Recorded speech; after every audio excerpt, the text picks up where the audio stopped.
People are rolling in. Tonight's workshop is going to be on mindfulness meditation and dream work for self-exploration. I will begin this by saying tonight we're going to dive immediately into the deep end. So tonight's topic is going to start off very esoteric. Hello, Choice. Welcome, welcome, welcome. Tonight's workshop will start off very esoteric. I'm going to be giving you a lot of terms. I'm going to be giving you a lot of detailed information, okay? So I would highly suggest that you come with a pen and a paper, okay? Come with a pen and some paper or your journal, your notebook, whatever it is that you're going to need. This workshop will be available for replay on my YouTube channel. So if you need to revisit it, it will be there for you. But I just want to let you know tonight is going to be one of those deep dives. It's going to be very interesting. But at the end, I am going to bring it back around to end on a very practical note and explain to you why we are using mindfulness meditation and dream work and all this esoteric type of information for the practical applications of personal development. Okay? So just want to go ahead and get that out of the way. Let me log in on my computer to the live so I can also see the chat. So I'm looking up here on my phone. I'm looking down here on my computer. We are simultaneously casting and broadcasting in multiple spaces in multiple places. So bear with me while I go ahead and get this thing pulled up. In the meantime, in between time, go ahead once again and grab your pen, your paper, your notebooks, whatever you are going to need to take notes. Let me go ahead and get in here on the chat. Okay, perfect. So I'm going to give you about 60 seconds to go ahead and grab that. And then as always, I'm going to ask you to drop me housekeeping. That's going to let me know that you can hear me and see me okay. Actually, let me turn up my frequencies just a little bit so I can make sure I am in there for tonight's conversation, in the space and in the place. Welcome, welcome, welcome. If you're here, go ahead and drop me a hello in the chat.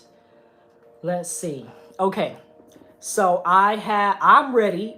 If you all are ready, go ahead and drop me housekeeping in the comment section below. That's going to let me know that you can hear me, that you can see me okay. We don't have any technical issues. I did just turn up my solfeggio frequencies in the background to kind of make the atmosphere a little bit more comfortable and conducive. But I want to make sure that, the frequencies aren't too loud and that you can hear me okay. Dr. Dooley, ooh, thank you for being here this evening. I'm so glad that you are here. Thank you for joining us. And after this is over, I'm going to send you a message because I would love, if you stick around to the end, I would love to chat with you about tonight's workshop because, it does border, once again, as I said before, it's going to be a little bit esoteric as we begin, but I love to get your perspective on this information working in mental health, especially from a very Western approach, academic approach, and just see how this jives and how this fits for you. So if you will leave space for me in your DMs, I will be sending you a message. But in the meantime, in between time, everybody go ahead and drop me housekeeping in the comment section below.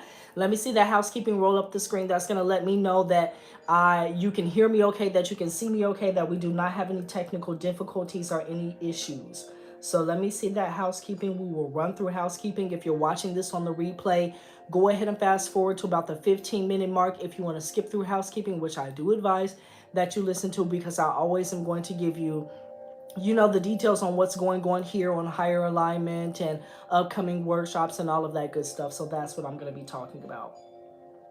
Okay, thank you for the housekeeping choice. I'm going to go ahead. I'm switching my screen on my computer, so I'm not going to see the chat for just a moment while I pull up my notes.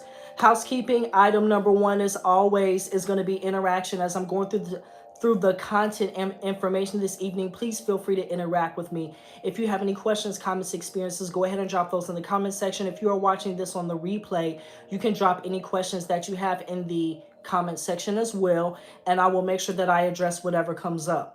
You all know that this is a safe space and a safe place where we all come to do our personal development work. So if I say something that confuses you, please do not sit on the other side of this screen bamboozled and bewildered, especially for tonight's topic of conversation, because it is going to be a little bit technical. So once again, if you do have any questions, drop those, okay? Housekeeping item number 2 is going to be sharing is caring. As I always say, tell a pimp, tell a player, tell a friend, tell a hater, tell somebody in your upline or your downline. That's going to help me grow. Just like you're trying to grow, I'm trying to grow. So I want to extend my reach and to be able to do just a little bit more here on Higher Alignment. So after this workshop is over on YouTube, there's always a share button. Go ahead and hit that share button. Grab that link and send it to a friend or two, especially if you know that your friend loves lucid dreaming and dream work and liminal dreaming and mindfulness meditation and personal development and all of the good things we're going to be talking about this evening. Go ahead and share this video with a friend, family member, loved one. Hello, Tia. I feel like you told me your name last time. Tiamira. I thought it was something different. Maybe it's someone else. Tiamira, can you tell me how to pronounce your name? And please charge it to my head and not my heart if you told me this last time. I think last time it was someone else named Tyasia and I mispronounced their name. But I want to make sure that I'm pronouncing your Tia. Okay, we'll say Tia. That works perfect. Thank you, Tia, for blessing us with your presence and being here this evening. Housekeeping item number 3. I always send out a text message before. Okay, it's you. I was like, I know she said Tyasia, but her name says Tiamira now. So I'm like, that is not the same. Thank you for coming back. Welcome back. Now, my third housekeeping item is going to be the text list. So I do send out a text message 10 to 15 minutes before I go live. If you want to join my text list, all you have to do is text the word HIYER, HIYER, to 888-533-6979. Text the word HIYER, HIYER, to 888-533-6979. One more time for the people in the back. You're going to text the word HIYER, HIYER, to 888-533-6979. Okay, I send out notifications 10 to 15 minutes before I go live. I also send out free workshops, free workbooks, discounts, promotion codes, all of that good stuff, okay? Let's get into our last 4 items for housekeeping before we jump into tonight's topic of conversation. The workshop series coming up, the Learning Myself workshop series, is going to be 6 days. Previously, it was 5 days. But the overview, in a nutshell, this workshop series is going to teach you how to make yourself a priority, how to identify your wants, your needs, your desires, your goals, your passions, your hobbies, your interests, how to develop a self-care plan for yourself, how to put together a personal development plan for yourself. And I am adding in energy work. So we're going to be talking about mindfulness meditation and dream work. So this is kind of like the intro workshop into that specific workshop. So if you do happen to grab that series, this link will also be posted there inside of the online school. Hello, Jasmine. Welcome, welcome, welcome. Thanks for being here this evening. Thank you for gracing us with your presence. So the workshop, it's going to be, the first day is going to be on Instagram Live. Then all of the other days are going to be through Zoom. So it's going to be a more intimate, closed setting. You can see me, I can see you. You can ask questions. We can talk with one another and dive deeper into the information. Once again, it's going to be 6 days, a 6-day workshop, okay? You have 2 options to participate. The lower cost option is going to be $15.15. It's going to get you the companion workbook, which contains all of the information, the daily reading material, self-exploration exercises, journaling prompts, links to external resources, and all of the actual text that you will need, okay? That's going to be $15.15. So you'll get the companion workbook, and you'll also get a link to join the workshop. You'll get that every evening about 6 p.m. Eastern, 1 hour before we begin. So if you do that option, there are no replays. So you must be there live to get the information if you want the live information. If you want to dive a little bit deeper, the actual course is $88.88, but I've dropped it down to $55.55. So that's going to get you entry into the live workshops. You're going to get that companion workbook. You're also going to get all of the replays and access to the online school. So anytime I update this content and this information in the future, you're automatically going to have access to that. Now, I will say this is the last time that I'm going to be teaching this workshop in this capacity. Moving forward, there will be a reformulation of that, okay? So go ahead and grab those while it is on sale for the low. And we're going to begin on Monday, this upcoming Monday at 7 p.m. Eastern. If you're on Instagram, you can tap the link in my bio, scroll to the top resources section and grab those. If you're here on YouTube, look in the description box and you're going to see the Easy Tree, easytree.me/higher. That's the same link. Tap that, scroll to the top resources section, and you will find either the workbook or the registration for the actual workshop series, okay? Let's see. So the next workshop series that I'm designing is going to be called Dreaming in the Deep End. I'm not sure if Haley is here with us this evening. I think she'll be popping in and out. But this is going to be specifically about dream work and lucid dreaming. So if you previously took my course on the intro to dream work and lucid dreaming for personal development, this is going to be like the part 2 of that. It's going to be for intermediate to advanced practitioners. But it's specifically going to be about dream work practices and how to dive deeper into those. So the daytime practices, the nighttime practices, reality checks, wake back to bed, all of that good stuff. So we're going to be diving deeper into that, and you'll see more information as the next 2 to 3 weeks come on. You'll see more information about that coming out. Now we are going to be doing 2 live workshops. The first one on her channel and the second one on my channel on YouTube. So if you do want to participate in the series and you're not, an intermediate to advanced practitioner, don't even worry. In those 2 workshops, we're going to get you caught up with all of the basics and everything that you need. So just giving you a heads up about that. So keep an eye out for that if you're interested in dream work. I only have 2 more things. I'm going to roll through them really quickly. New services. Hey, Tiffany. Welcome, welcome, welcome. New services. So I am launching Dream Interpretation for Personal Development. It is going to, when you book the service, it is actually going to come with 2 30-minute sessions, okay? 2 30-minute sessions. And this is going to be specifically for personal development. So this is not dream interpretation. So you can receive messages from the divine or someone who has passed on. That is not my forte. That is not what I do. I am here to give you information on personal development. But you do know that I do like energy work. So the first session, I am going to be diving into your dream and asking you more questions, getting clarification. On the second session, we're actually going to do the dream interpretation, and I will help you put together a plan for personal development based upon what comes up. Because once again, you do want to take action on the information that the dream is trying to give you. You will be required to submit your dream in writing beforehand, because I'm going to do my work before I even get to you, and I'm going to be coming to you with a document, a breakdown of all the dream symbols and all of the dream images and dream material that come up. And that is what I'm going to be using as a basis to ask you those questions. So to dive in a little bit deeper. Okay. So if you are interested in that, once again, you can tap the link in my bio and you'll see under the one-on-one sessions, you can go ahead and click that, and then it will open up and you'll see various options. The other option that I'm adding on to my one-on-one coaching sessions is going to be EFT, extended EFT. And this is going to be for a single 30-minute session. So you will be required to submit your topic of choice beforehand. Once again, so I can do work before you even get to me. I want to make sure that you are prepared and I am prepared. We're going to be doing one extended EFT session, but it may end up being multiple sessions depending on whatever it is that you want to work on.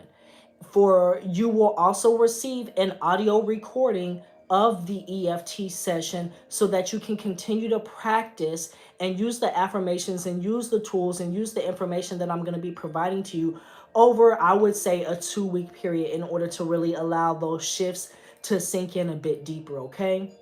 So check those 2 services out. And the last housekeeping item that I have is going to be the sale. So through tomorrow, which is Thursday, let me tell you the date, Thursday the 10th at 11:59 p.m. All the physical products on higheralignment.com are on sale for 15% off. And you're just going to use the code family15, all capital letters, at checkout, okay? So I am going to be boxing up all of the orders that have come through from, over the week through tomorrow at 11:59 p.m. and I will be sending those out on Friday, okay? So I'm going to be traveling out of town on Saturday. I am going to be bringing items with me, but I know a lot of people have asked me about oils and incense and crystal jewelry and things like that. So I want to make sure that you don't have any shipping delays, and just as an offering from me to you, I want to give you that 15% off. So if you are looking for something, once again, crystals, crystal jewelry, oils, hand-rolled incense, all of that good stuff, check out higheralignment.com and use that code family15, all smushed together, capital letters, and get that 15% off through tomorrow at 11:59 p.m. But that's all that I have for you this evening regarding housekeeping. If you are ready to dive in, go ahead and drop me a number 8 in the comment section below. Go ahead and drop me a number 8 in the comment section below. That's going to let me know that you have your pens, your papers, your notebooks, tablets, and you are ready to roll. So let me see some 8s roll up the screen, okay? If this is your first time here, do not let it be your last time. If you do not know who I am, allow me to briefly introduce myself. My name is Aaron. I am a certified life coach, mindfulness and meditation practitioner, and mindset guru. I'm here to bring you the tips, tools, and techniques that you can use in order to create a positive shift and transformation in your life. Tonight, we're diving right into the deep end, and we're going to be talking about mindfulness meditation and dream work for self-exploration. It is going to get very esoteric, though. This delay, I know it's a delay on YouTube, but we are rolling with it. We're gonna roll with it. Don't worry, I am being mindful of the chat. I am being mindful, so I'm keeping the pace. That's why I'm asking you to drop me the 8s and drop me the 1s, because while I'm talking, you all see that, I'm used to talking by now. I'm talking and I'm giving you a hint. I'm filling in the space while I'm waiting for those 8s and waiting for all of the, comments and questions and things that you have put into the chat to come up. So don't worry about that. When I speak and you hear me, you'll get the message right in that divine timing, okay? So I'm on your time, you're not on mine. Got it? So I'm seeing those 8s. So once again, we're going to be we're going to dive right on into the deep end, because that's really where I actually have to begin in order to just break it down. And then at the end, I'm going to show you and tell you why and how you can use this for practical application for personal development, okay? So let me pull this up off my screen so I can watch the chat and look at my notes at the same time. So first, we're going to start talking about the concept of the self, okay? I want to talk about the concept of the self, and I really want to talk about it in 2 different ways. So we have a Western approach and we have an Eastern approach. If you are familiar with what I do here on Higher Alignment, I try to pull from here and I try to pull from there to give us a well-rounded, holistic perspective of things. So we're going to be diving into the Eastern approach, but I do want to talk about the Western approach really briefly. Now, typically in the Western approach, when you are doing personal development work and we're talking about the self, we are approaching this concept of the self as the self being a solid entity, as like being one entity, okay? As being permanent and being lasting, kind of, if we want to think about it like that. And this is the way that we think of ourselves, from that egoic perspective, from that conscious perspective. Remember, if we're thinking about the psyche as a circle, we're not going to divide it in half. We're going to divide it a little bit up. This top upper portion is going to be that conscious part of the psyche, and then the lower portion is going to be the unconscious portion of the psyche. And I want you to keep that diagram in mind, because we're going to come back to that a little bit later on in the workshop. But when we are solely relating to life and our experience and our perceptions from this upper portion, from this slimmer portion, this is where we have kind of like these blinders on, like these horse blinders on, and we don't see anything out here or out there. So our perspective and our concept of the self is very limited, and the self seems very solid. So think about your name. My name's Aaron. Your name could be John or Joe or Melissa or Sue or whoever. And we wake up and we experience this life through this egoic perspective. We experience this life through this identity, through this self. And we believe on one level and on many levels that that's all there is. So this sense of self is very narrow, is very confined, and this is what gives it its sense of solidity. If that makes sense, go ahead and drop me a number 8 in the comments section below. If that does not make sense, drop me your question so that I can clarify. But just think about you and how you perceive yourself. Think about, what is my name and where was I born and my experiences in life. Doesn't your sense of self seem very solid, very permanent? This is how we typically approach the concept of the self from a Western approach. Then when we're talking about personal development and self-care, we're really talking about the desires of this concept of the self, the things that it likes, the things that it doesn't like, the experiences that it has had that bring it pleasure or that bring it pain. It all comes back to this experience of this solid entity, this seemingly solid entity. And we approach it from this perspective, and we really do a lot of analysis. Like, even, in the mental health field, if you've gone to therapy, they do a lot of psychoanalysis and breaking down of those experiences in order to pick things apart and to build it back up. This is one way. I call this the masculine way. There's a masculine way about action and order and breaking things down and pulling them apart and figuring out what makes them tick and what makes them talk. This is one approach, but this is not the only approach, and this is not the only concept of the self that actually exists. So I'm seeing all of those 8s. Thank you for those 8s. Glad this is clear. So let's go ahead and shift perspective and talk about a more Eastern approach, if you will. The Eastern approach to the self is that the self is not this solid entity. It's not. The self is a composite of thoughts, beliefs, patterns of behavior, and specifically tendencies. This is the word that I want you to write down, tendencies. So you will most likely have identified the word tendencies or heard of this word as karma. But many times when we think of karma in the West, we apply all of these personifications to it, like karma is a woman who's coming to get you for the things that you've done. She's going to come beat you up, or she's going to come give you what you've been giving out to others.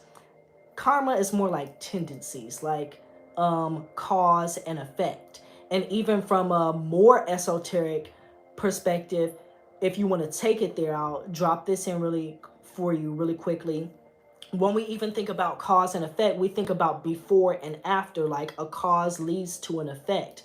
But really the cause and effect they're happening in the same space, in the same place of time. It's just, once again, from our narrow perspective, this upper perspective of the psyche, because our perspective and our view is so limited, that we see it in this time space linear aspect.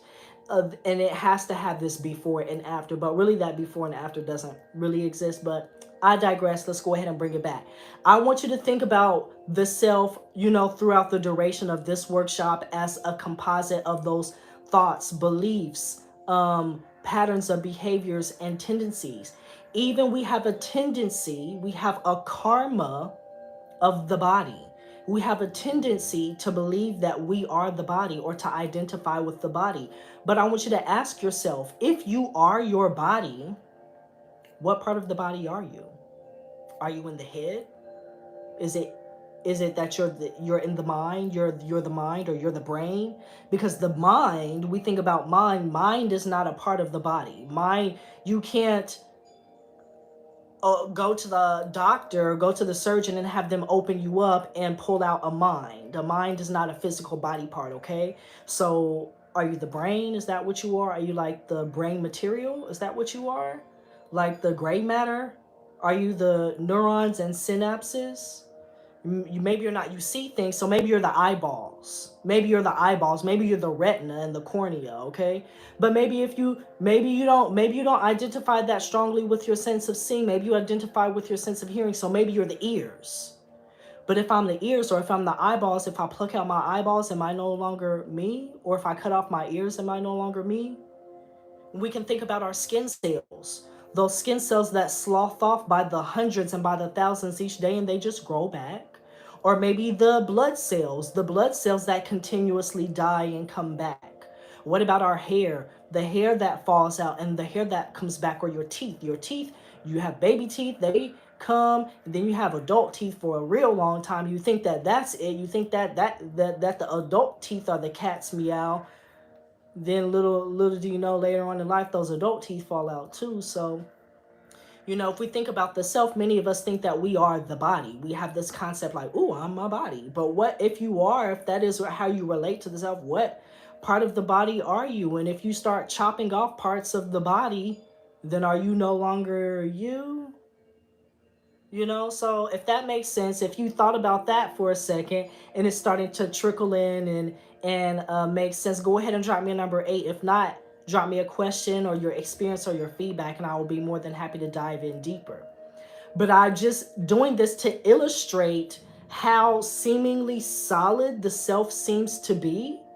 But if we really take a look at it, it's not that solid at all. It's not that solid at all. Even if you think about your thoughts and your beliefs. At one time, you thought you believed that Santa Claus was real, and you believed in the Easter Bunny. Maybe you still believe that Santa Claus is real. Maybe you still believe in the Easter Bunny. Maybe you're cussing me out on the other side of the screen because you're like, I know he's not talking about Santa Claus and the Easter Bunny. Well, we have thoughts and beliefs. What about your behaviors? If your behaviors change over time, at one time all you could do was crawl, now you can walk. So if you identify the self with this solid entity, Tiffany said, that's why I don't lose weight, can't lose myself. Stop it, Tiffany. I cannot. I love Tiffany. Thanks for once again bringing some sunshine and some light on into this conversation. She makes the heaviness of the higher alignment workshops just a little bit lighter when Tiffany comes into the room. So I just want you to, really take a look at how you think of the self. Hello, Haley, the Lucid Mystic is here. Welcome, welcome, welcome. So I wanted to briefly talk about those concepts of the self and the makeup of the self, because we're going to be coming back to that as we move forward. So I did write, I'm writing notes and I take notes before I come, but and I want to talk about the lower self and the higher self, the lower self and the higher self. And we talk about this thing, like transformation, and specifically we hear this as sometimes referred to as transcendence. And some of us may be asking ourselves, okay, well, if I'm not really that lower self and I'm not really that body, then why do I need that body? Or I don't need that at all. I'm just only going to relate to myself from the higher perspective. Well, that will lead you into another downfall, rather than only associating with the lower part of the self or the egoic or the conscious part of yourself, or this seemingly solid identity. You could reject that identity altogether and only associate yourself or identify with the other part of yourself.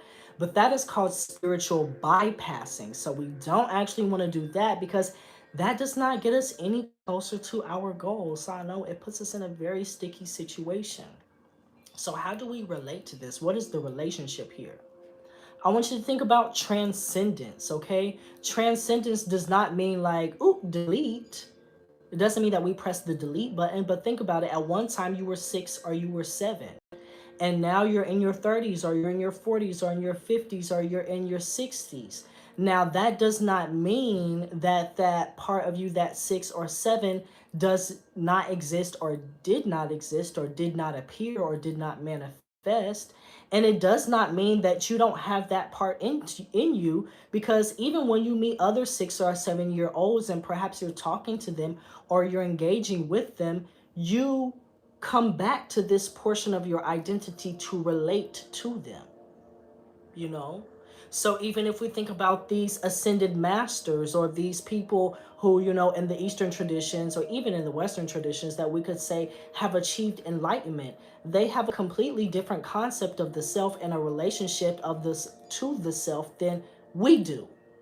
But they're always able to come back to that egoic part of the self, always come back to that small slither of that upper portion of the psyche, of that bandwidth, in order to relate to beings, in order to relate to the world and the experiences around them. So it's really that you do need both portions. And the egoic part, this identity, this seemingly solid self, is also biologically necessary. It evolved and came about for a specific purpose. If you did not have that, then you would not be able to exist in this world as it is.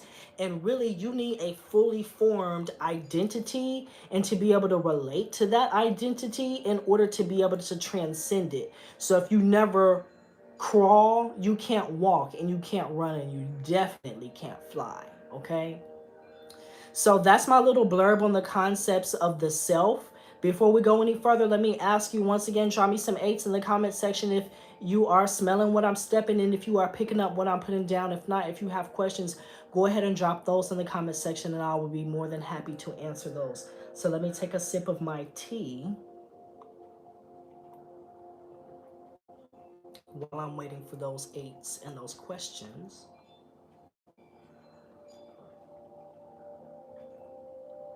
Okay, I'm seeing those 8s, I'm seeing those 8s, I'm seeing those 8s. So let's dive into mindfulness meditation.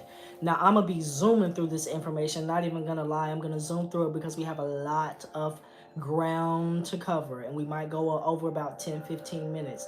But once again, you already know I'll be asking you to drop me 8s or drop me questions. But if I don't ask and you have a question, if I lose you, if you're confused, if you're bamboozled or bewildered, drop your question anyway, okay?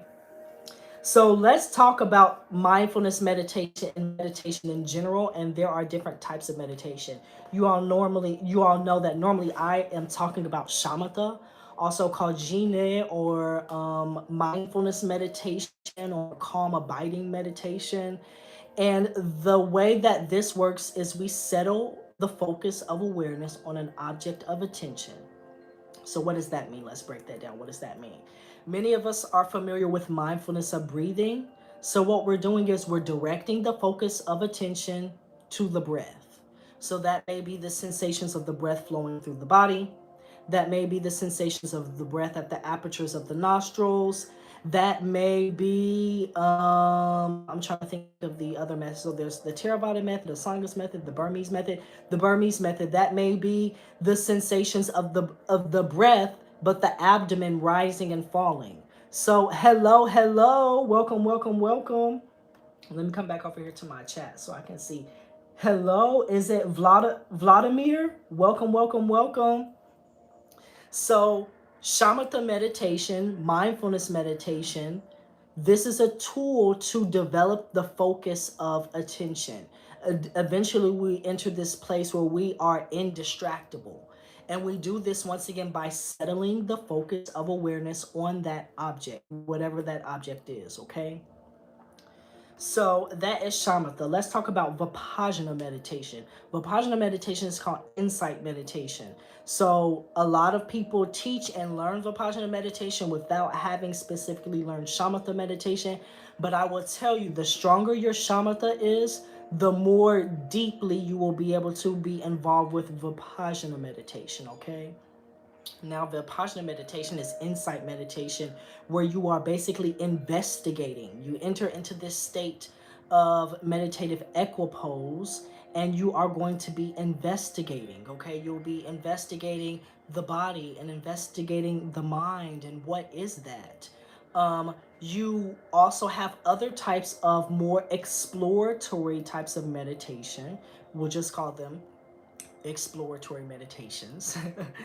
And you could, between Vipassana and exploratory meditation, this is where you are really investigating and understanding and getting a realization of a lot of the concepts that even I talked about earlier about the self. What is the self? Where is the self? Where is the mind? What is the mind? Does it have a shape? Does it exist in a particular place? Does it have a size or a color? Now, from where we are right now, it's very difficult to investigate these. But if you engage in meditation and you get to a place where you're actually clear and open and relaxed but focused, you can observe the self. Like, Say, and we're using the best approximation of our imagination that we can. So let's say that you were using mindfulness of breathing, you were focusing on the breath. After, a few months of practice, you're able to stay with the breath, and eventually you don't even, other sounds and things may be going around you, but you don't even recognize them. It doesn't even register within the mind because you're so single pointedly focused on the breath. Then say you want to engage in some exploratory meditation. So you allow a thought to come up. A thought comes up. And in this meditation, you're not making commentary. There's no internal chit chat. There's no judgment. You're just perceiving, what's called perceiving nakedly, observing nakedly. So say the thought comes up, a thought, apple. The thought apple comes up, or you see an apple. So the apple is there and you're investigating it, you're noting it, you're observing it nakedly, so without judgment and without criticism, and you just watch. You watch that thought. You watch the thought apple come up, and then it goes away. Poof, it just disappears. Like a bubble. The bubble comes up and it just disappears. Or like a cloud in the sky. The cloud comes up. You don't engage with it. You don't interact with it. You just observe it nakedly, and it disappears. So you could go further and you could ask yourself, you could watch the thought come up. As before, maybe you were focusing on the sensations of the breath. Now your object of attention is the space of awareness and everything that arises within it. So you're observing nakedly this space, and you say, you know what, I want to investigate those thoughts. So you watch the thought come up, and you're holding your observation, you're holding the focus of attention on that thought. And when you watch it disappear, maybe you ask, well, where does it go? Where does the thought go? And where did it come from? But clearly, if you don't have strong shamatha, then you're going to be distracted. You're going to be paying attention to this and that and internal chatter and, sounds that are going on, smells of coffee, and the dog is barking and the birds are chirping, so you're not actually able to remain focused and see and observe.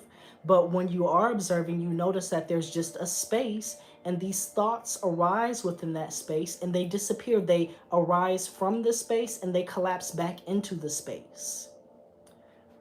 Then you investigate maybe perhaps sensations and emotions. Maybe, when you're meditating, you have a memory come up, and then you have like a feeling of sadness that comes up. So maybe that is now your object of attention. This sadness comes up, but you're not engaging with it. You're not saying, I'm sad, or I feel sad, or why am I sad? You're not doing that. You're not doing that. You just are hosting space, because remember, now you're focused and you're clear and you're unable to be distracted. So while you're hosting space for the emotion to come up, it comes up. You observe it nakedly. You're present with it. You're there with it. And it disappears. It just comes up and it disappears. You say, okay. So let's bring this back. Let's bring this back to the self. Many times we identify from that Western approach, we base our identity and attach our identity onto thoughts, memories, emotions, experiences, sensations, judgments, behaviors, our past, desires, fears, anxieties, neuroses. But if we take this other approach, and if we engage in mindfulness meditation for self-exploration, And we get into this place where we're really meditating for a while, and we develop a meditative practice, and we go into these exploratory types of meditation. Then we enter into this space of meditative equipoise, and we break all of that down. We break it all down, and we say, "Ooh, I'm feeling sad, and I'm always feeling depressed, or I'm pissed, and I'm pissed at so and so because of this thing that they did and this thing that they said, and they always do this to me, and I am angry with them. I am this, I am that." We base our identity off of that. But then you meditate, and you're hosting space for that, and then maybe that thought comes up of that person, or that face comes up of that person. And instead of engaging with it, you observe it nakedly. And the face comes up. It disappears all on its own. You don't have to do anything. It disappears all on its own. The memory of what they said to you or what they did to you comes up from earlier. The memory of what they said or did to you earlier comes up while you're meditating. You hold space for that. You don't judge it. You're not doing any internal chit chat. You're not arguing with the thought. You're not trying to outsmart the thought because you think you're so smart, and you've read all of these books about trauma responses and my mother wound and my father wound and boundaries and all of that. We're not doing any of that. You host space for it and observe it nakedly, without judgment, without chit chat. You just observe, with the intention of seeing, what is that? It comes up and it disappears like a rainbow. It seems to be there. It looks like it's there, but when you get up close on it and you look at it and you try to grasp onto it, your hand just flows right on through that thing. So what you learn is, I'm not those thoughts. Before, when I was not being mindful, when I was not meditating, I was identifying and basing my sense of ego and my sense of self and my sense of identity upon this thing that's not solid. It's not as solid as I thought it was when I was in that situation and when I wasn't meditating on it. I was basing my sense of self and my identity upon this emotion that comes and goes if I don't grasp onto it. I was basing it upon these memories and these thoughts and even the beliefs. But if I really sit and ground myself and investigate and observe nakedly, I see that I'm not those thoughts. I'm not the thoughts that flow through the mind. I'm not the beliefs. I'm not the patterns of behavior. I'm not the memories. I'm not the emotions. I'm not the sensations. Heck, I'm not even the body. When I meditate for a long time, my sense of body just vanishes into thin air. The body isn't even there anymore. So I can't be that. Does all of this make sense so far? Drop me a number 8 in the comment section below if this makes sense. If it doesn't make sense, drop me a question so that I can clarify. I just want to make sure I'm not losing anyone as we continue moving forward in this. And don't worry, I am going to bring it back around. I told you it was going to get a little bit esoteric here in the beginning. But let me see some 8s or let me see some questions. Let me see some 8s or let me see some questions.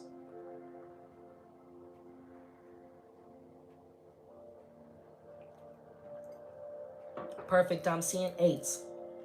So we see how we can use mindfulness meditation for self-exploration. What is the self?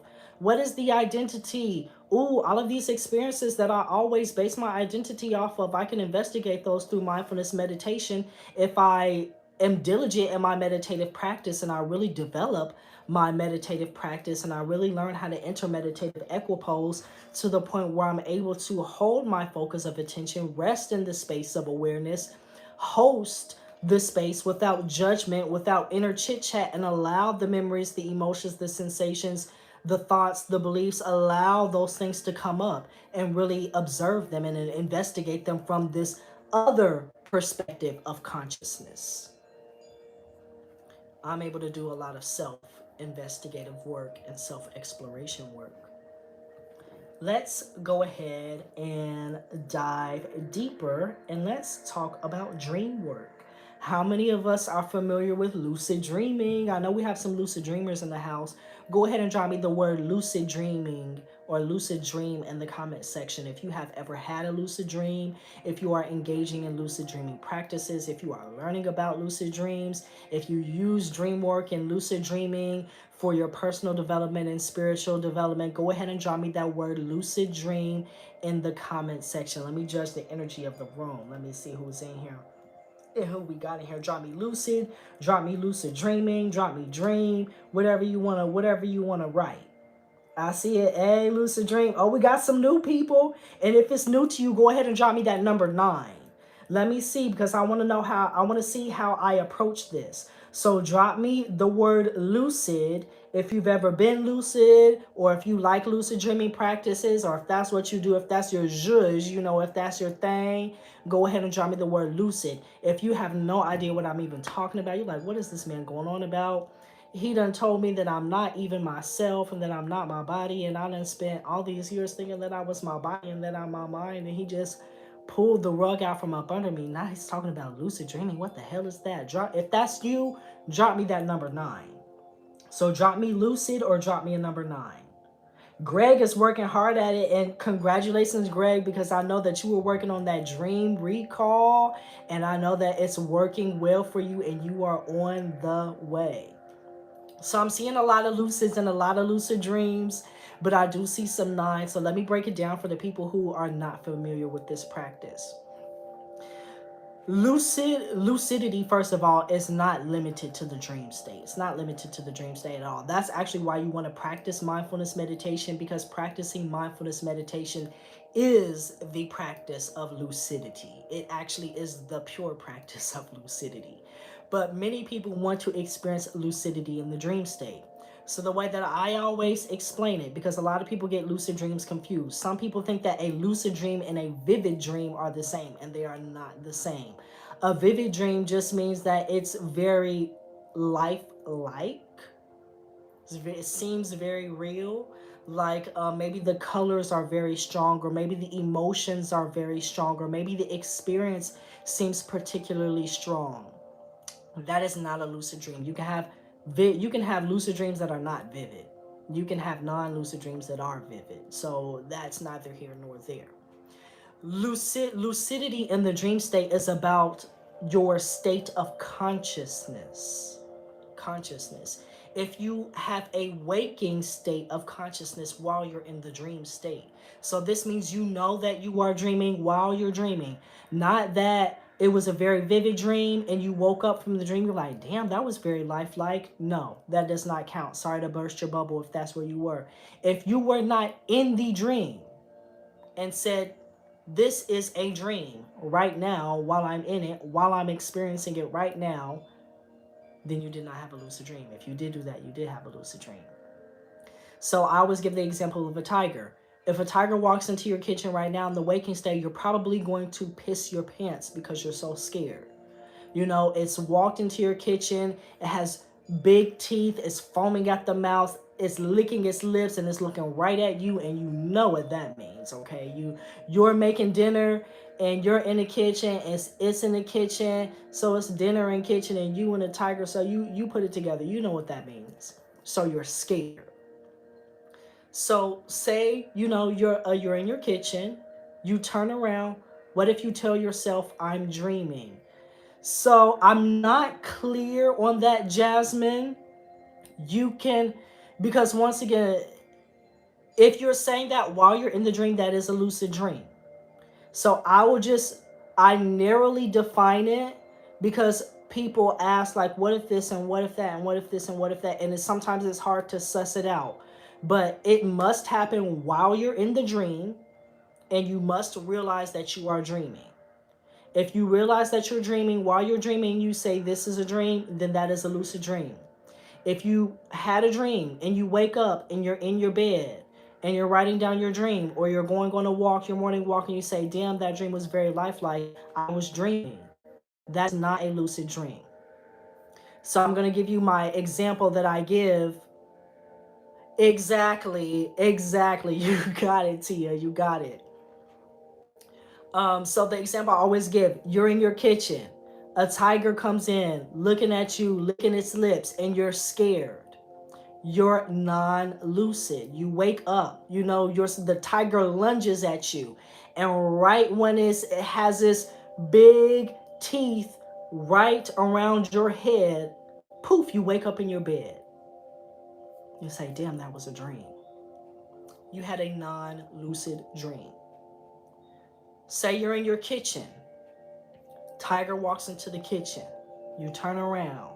It's licking its lips. Drool coming from its mouth. Eyes big, and it's looking right at you. And you look, and it's looking at you. And you're looking at it. And it's looking at you. And you laugh. Because you're like, you're a dream tiger, aren't you? You are a dream tiger, and this is a dream. I know what's going on here. This is a dream. And you're not even scared because you know that it's a dream and you're in the dream. That is a lucid dream. So, in one instance, you did not realize that you were dreaming until you woke up. In the other instance, you realized that you were dreaming while you were in the midst of the dream. Because the comment disappeared.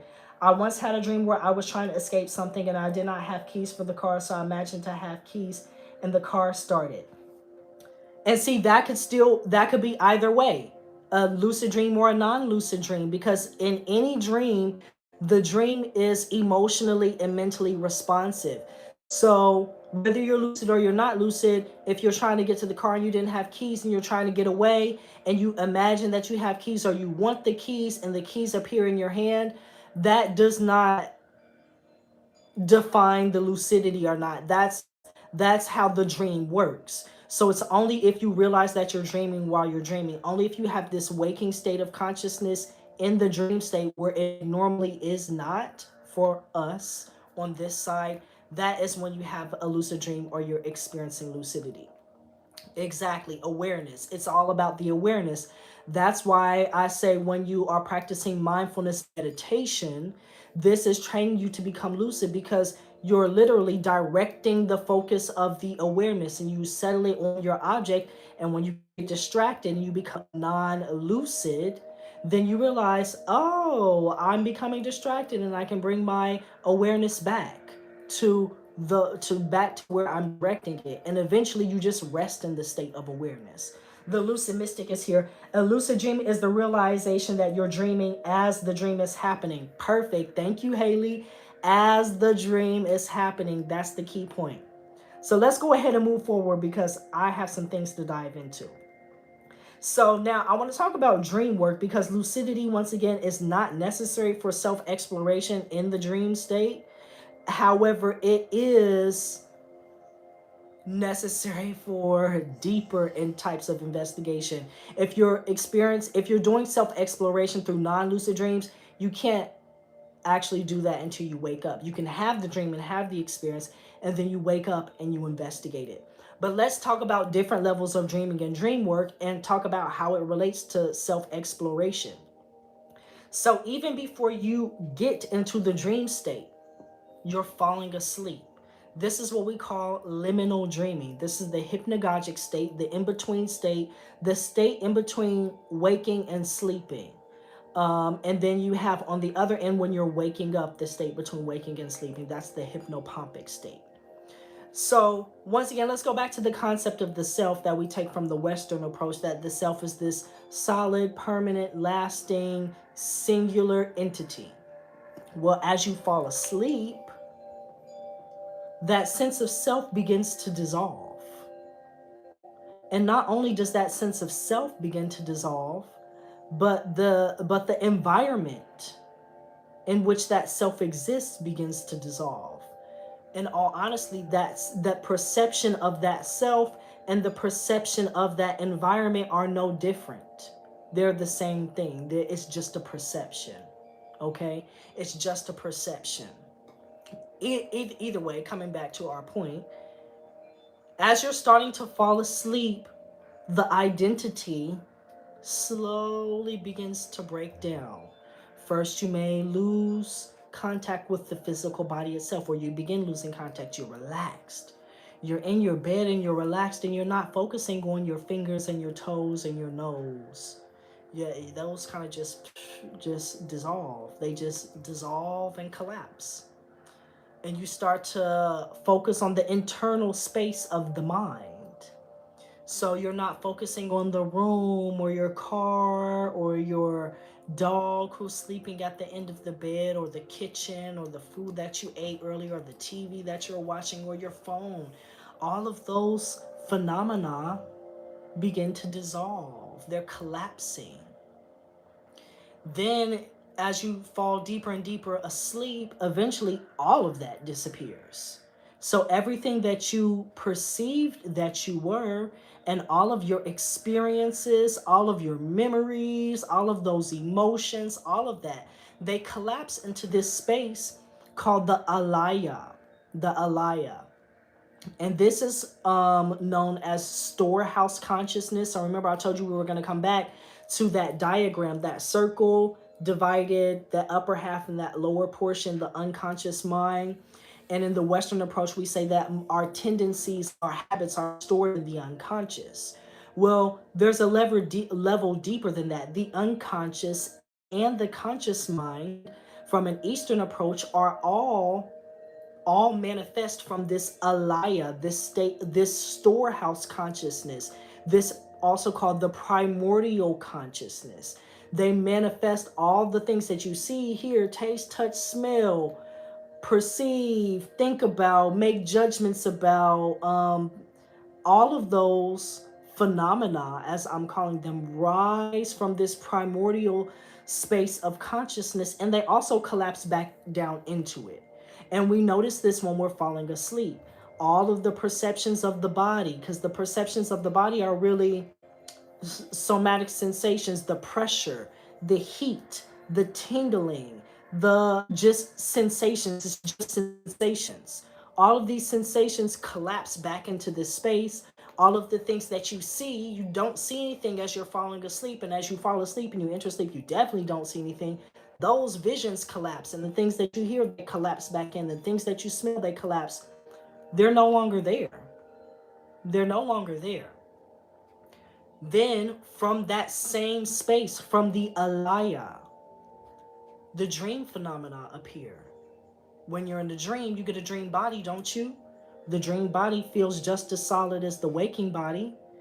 You can think with it. If you eat dream food, it tastes good. If you smell dream smells, they smell great. In the dream, there's a dream environment. You're in a dream home. You're in a dream school. You're in your dream car. You're seeing your dream tiger. You're seeing, hearing, tasting, touching, smelling. You're thinking about things. All of these phenomena rise from that same space, from the alaya. So there's the alaya, the space, the storehouse consciousness, the storehouse. There's the alaya vijnana, the storehouse consciousness, the consciousness that pervades the space. So why are we talking about this? Okay, because once again, we're talking about the perceptions of the perceptions of the self, and how the self isn't as solid as it seems to be. This is so deep. You get me every time with this. It's amazing how the mind works when you're getting ready for bed and while sleeping. Yes. Let's take it a little bit deeper. Well, first, let me ask, does anybody have any questions? If you have any questions, go ahead and drop those. If you are good to go and you want me to keep rolling, drop me an 8. That's going to let me know that you're picking up what I'm putting down, that you're smelling what I'm stepping in, and we are rolling with that thing. So drop me some 8s or drop me some questions, and let me take a sip of my tea.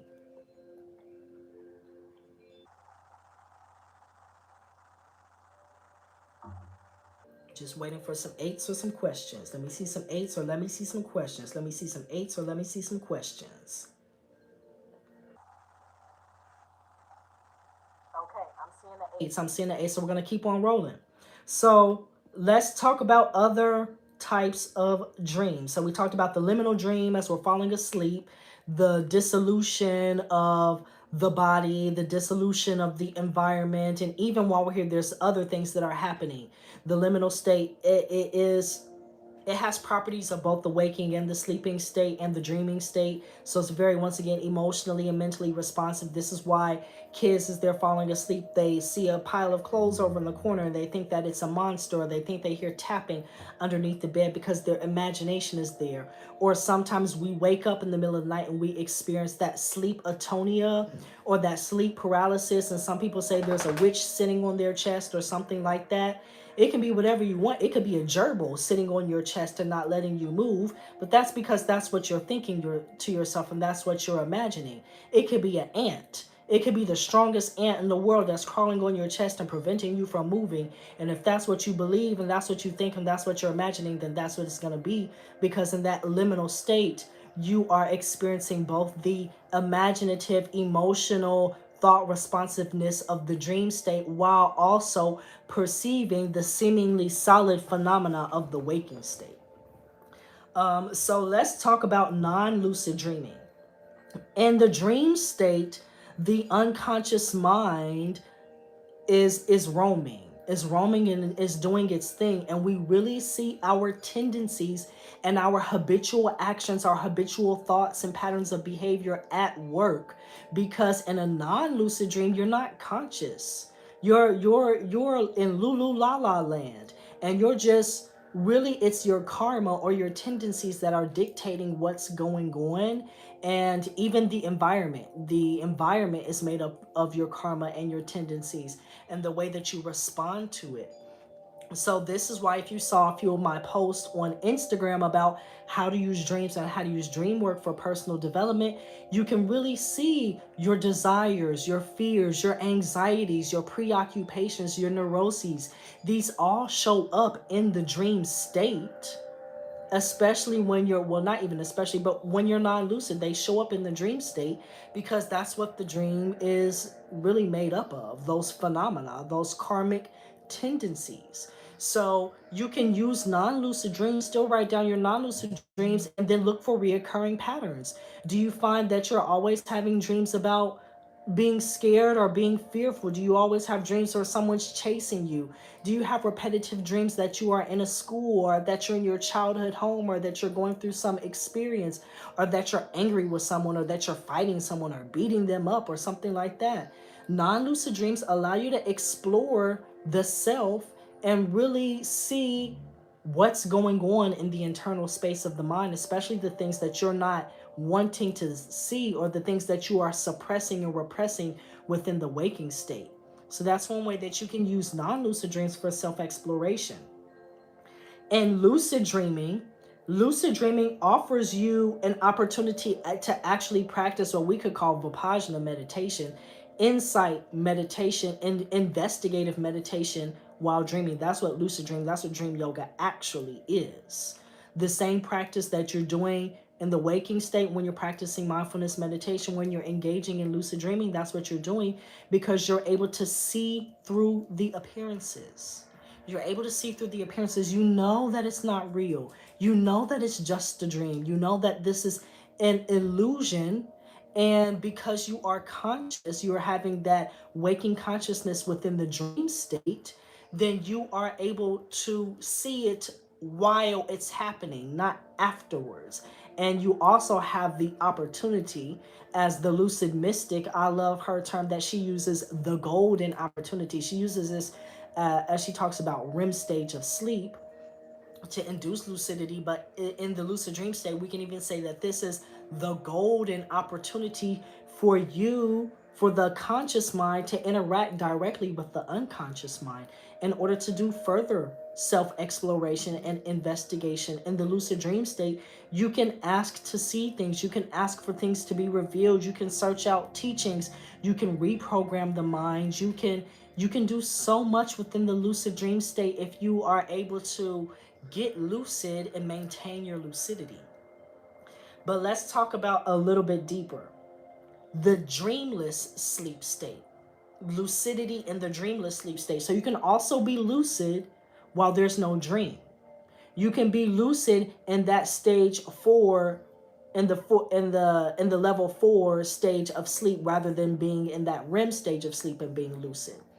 Now, what you see here, since there are no phenomena, there are no visuals in the dreamless sleep state, you really are able to observe tendencies. Well, especially in the beginning, if you're beginning this practice of sleep yoga, or if you have a lucid dream where somehow the dream collapses but the lucidity remains and you did not wake up, so you're still asleep, the dream has collapsed, there's no dream phenomena anymore, but the lucidity is still there.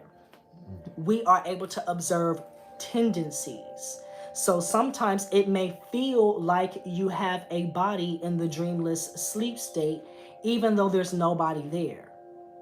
There's nobody there, as in no other person there, and there's no body there. Literally, there's no body. You have no body in that state. But you may feel like you have a body because that's that habitual tendency of identifying with the body. You may feel fearful. Well, that's that habitual tendency of identifying with that fear and reifying and making real that fear that really is a very fleeting phenomena and fleeting emotion. If you don't attach to it, it just poof disappears. And then, eventually it could come back, you know. But just like we talked about earlier in the workshop, when you are meditating and you are able to observe the feelings and the emotions and the thoughts and the sensations and the memories and all of that, and they just come up within the space of the awareness. They rise from that alaya and the alaya vijnana. They arise from this space and are able to be perceived through the movements of the mind, and then they collapse back into that alaya. They collapse back into it, and more things emerge from it, and more things collapse back into it. That's the nature of that state of consciousness. It makes manifest all the things that you see, hear, taste, touch, smell, dream about, think about, all of those, and the tendencies, the karmic seeds as they are called, are stored within that storehouse consciousness, and they are waiting for what are called secondary causes to activate them, and then they manifest and you experience them, and eventually they collapse back into it. Does all of this make sense? Let me see, there's a comment. Sometimes I feel angry, which is weird because I'm usually really calm.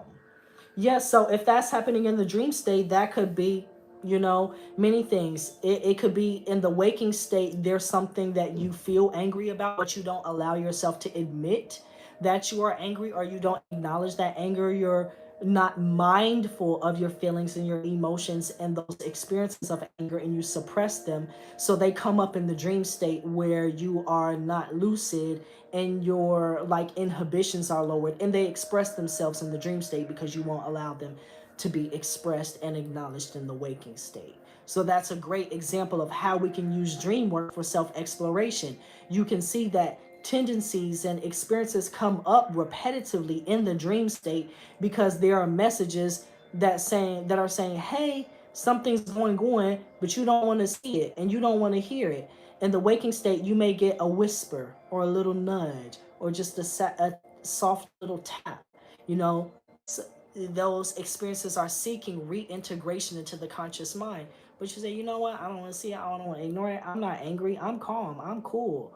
And then the experiences come up and they say, hey, acknowledge me, see me, I'm here. And you say, nope, I don't want to see it. Nope, it's not there. Nope, it's not real. Nope, I'm not angry. I don't feel any kind of way. And then they start knocking.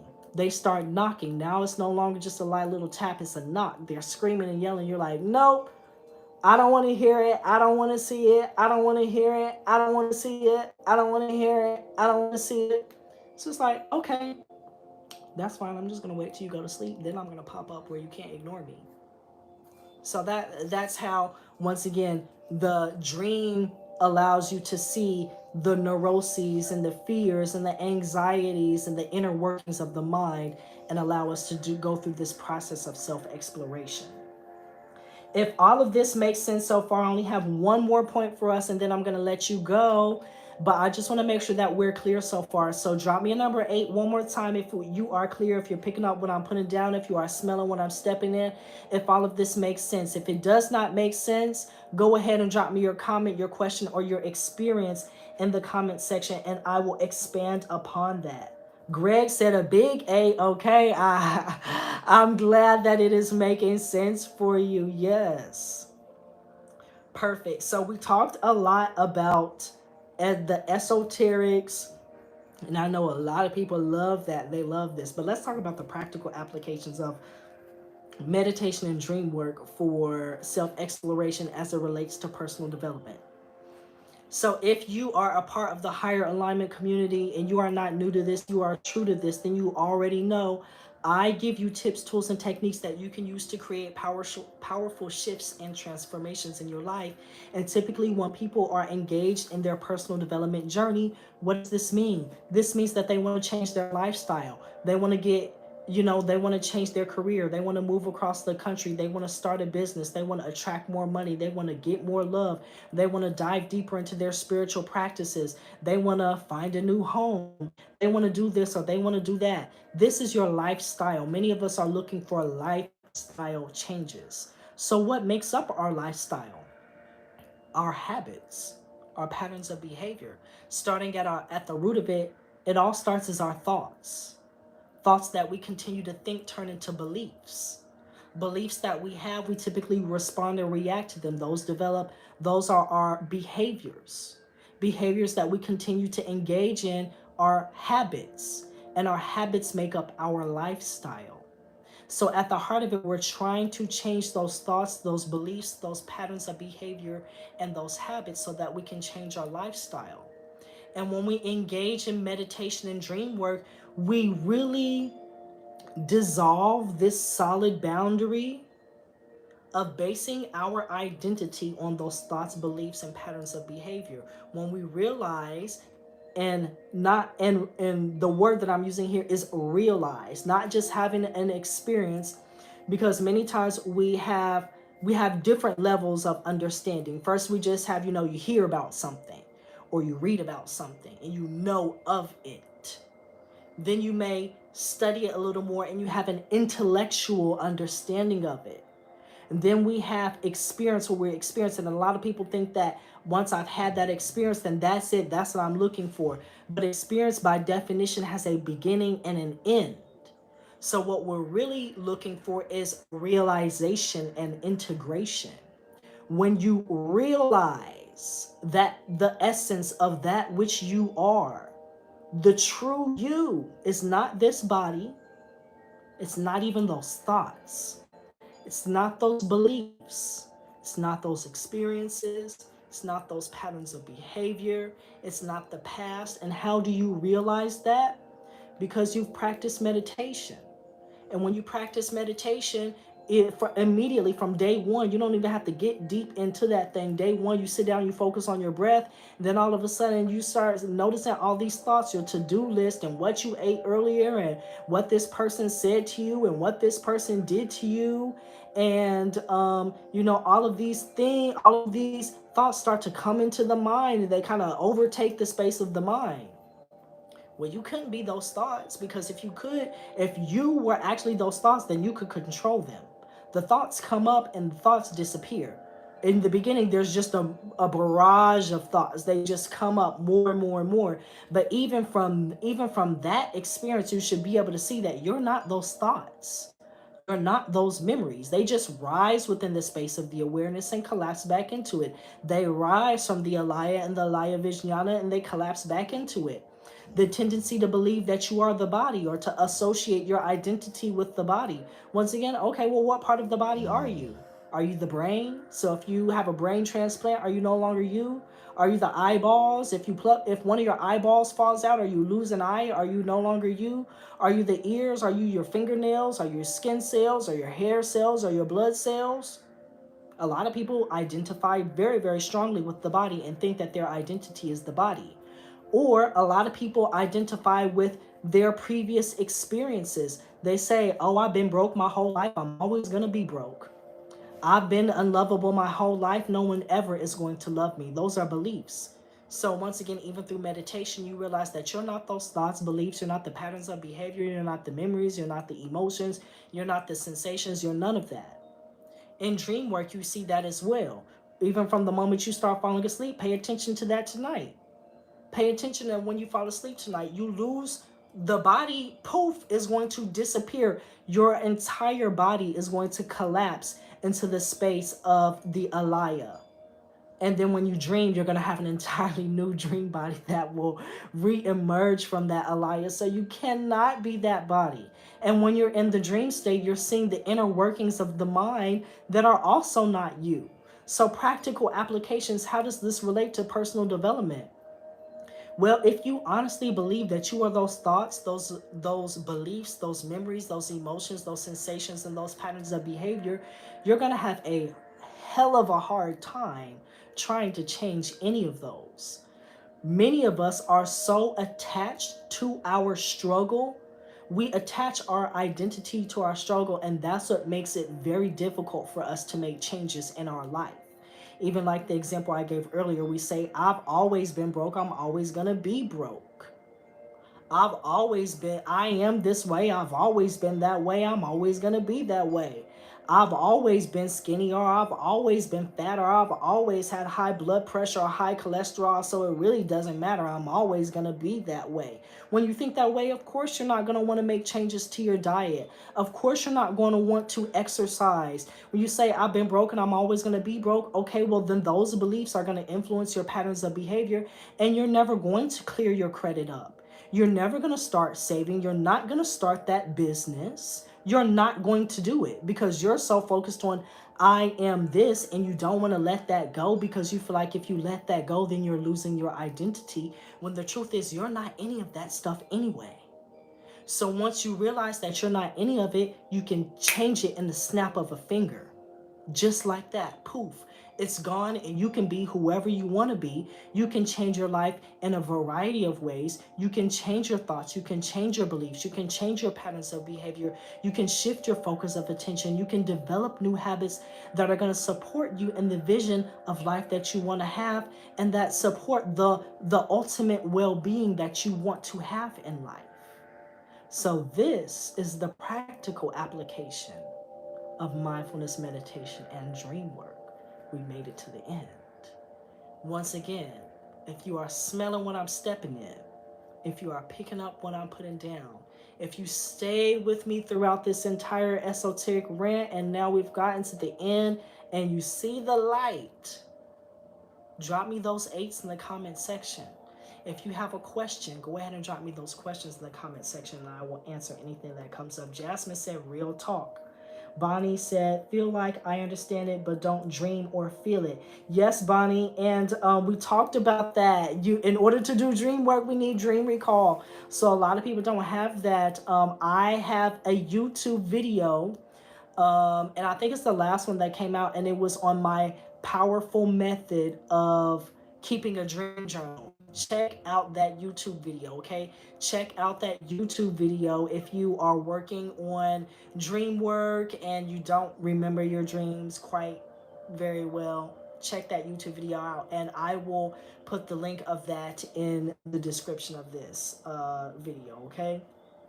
So don't forget, the Learning Myself workshop series is going to be coming up, and I am going to be bringing back mindfulness meditation and dream work. So this was kind of like, even though we went very deep, this was like the intro to that workshop. So we're going to be beginning that on Monday. You can tap the link in my bio if you grab the workbook, or if you grab the workbook or register for the course, and you will get access to the live workshops. Only those individuals who register for the actual course are going to get access to the online school and to the replays. But I would highly suggest that if you are interested in personal development and self-exploration, that you join me for this series. It's going to be 6 days. We're going to dive into developing and cultivating a relationship with the self, identifying your wants, needs, and desires, your passions, your interests, your hobbies, and meaningful goals. I'm going to talk about mindfulness meditation and dream work. We're going to talk about self-care and how to minimize stresses and how to develop a self-care plan that's going to work for you. And we're also going to talk about how to put everything together in a personal development plan. So the workbook is going to be $15.15. That's going to get you the companion workbook and access to the live workshops. The actual course, it originally is $88.88, but I'm dropping it down to $55.55. So once again, tap the link in my bio or go to the easy tree in the description box and just scroll down to the top resources section and register for that. Me and Haley, the Lucid Mystic, we are planning a course that's going to be launching later on called Dreaming in the Deep End. That's our tentative title, and it's going to be talking about developing a deeper relationship with your dream practices. So for those of you who are here for dream work and lucid dreaming and you want to dive deeper into that, we are putting that together. So keep your eyes and your ears open for that. And then don't forget on higheralignment.com, I have a sale for 15% off right now. All physical products through tomorrow at 11:59 Eastern, and I will be shipping all of the packages out on Friday. So I have like this. Actually, let me show you. This crystal necklace that I'm wearing is actually from my Black History Month collection. So I have a lot of crystal jewelry. This is a black quartz with a gold sheen obsidian on it. You can see, oh, look at that gold sheen shimmer right there. You got it. But there's lots of crystal jewelry, hand-rolled incense, attraction oils, grounding oils. I have crystal pins, crystal grids. So much stuff that I really can't even think about everything. But go ahead and check it out, higheralignment.com. And you want to use the code FAMILY15. All capital letters, one word, family15 for 15% off your entire order on all physical products, okay? So I'm going to go ahead and head out of here. Thank you all for joining me this evening. I hope that you thoroughly enjoyed this workshop. I will see you all on Friday on Instagram, same name, Higher Alignment, for the next workshop. And then on Monday, we're going to begin the Learning Myself workshop series. So go ahead and register or grab that workbook, and I will see you there for that. If you have any questions about this material, drop them in the comment section below this YouTube video, and I will be sure to answer those. I hope you all have a wonderful rest of your evening, and I will see you on Friday at 7 p.m. Eastern. Oh, Kina, you love the incense. Thank you. Well, go ahead and grab some, Kina. They're on sale for 15% off. Grab you some, okay? And anybody else you saw that review from Miss Kina said she loved them.